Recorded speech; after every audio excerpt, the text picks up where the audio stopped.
ಮಾನ್ಯ ಮುಖ್ಯಮಂತ್ರಿಗಳೇ, ನಿಮ್ಮ ರಾಜಕೀಯ ಸ್ವಾರ್ಥಕ್ಕಾಗಿ ಕರ್ನಾಟಕದ ಮತ್ತು ಕನ್ನಡಿಗರ ಹಿತಾಸಕ್ತಿಯನ್ನ ಒತ್ತೆ ಇಡಬೇಡಿ. ಎಲ್ಲೂ ಹೋಯ್ತು ನಿಮ್ ಸ್ವಾಭಿಮಾನ? ಮುಖ್ಯಮಂತ್ರಿ ಉಪಮುಖ್ಯಮಂತ್ರಿಗಳೇ, ನೀವು ಹೇಳಿದ್ರಿ ಕೋಗಿಲು ಲೇಔಟ್ ಅಕ್ರಮ ಅಂತ ಹೇಳಿ. ಅಕ್ರಮವನ್ನ ಯಾಕೆ ಸಮರ್ಥಿಸ್ತೀರಿ? ನಿಮ್ ಸ್ವಾಭಿಮಾನ, ಕನ್ನಡಿಗರ ಸ್ವಾಭಿಮಾನವನ್ನ ಸಾಯಿಸಬೇಡಿ.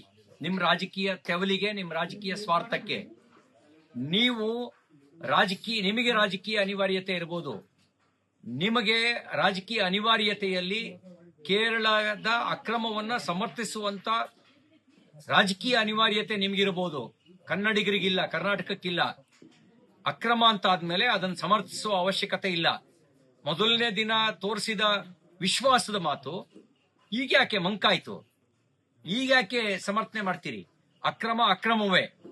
ಅಕ್ರಮಕ್ಕೆ ಬೆಂಬಲಿಸುವ ಅವಶ್ಯಕತೆ ಇಲ್ಲ. ನಾನು ಕನ್ನಡ ಪರ ಹೋರಾಟಗಾರರಿಗೆ ನಿಮಗೊಂದು ಮಾತನ್ನು ಕೇಳಲಿಕ್ಕೆ ಬಯಸ್ತೇನೆ. ನಾವು ಮಾತಾಡಿದ್ರೆ ರಾಜಕೀಯ ಆಗತ್ತೆ, ನೀವು ಮಾತಾಡಿದ್ರೆ ಅದು ರಾಜಕಾರಣ ಆಗಲ್ಲ.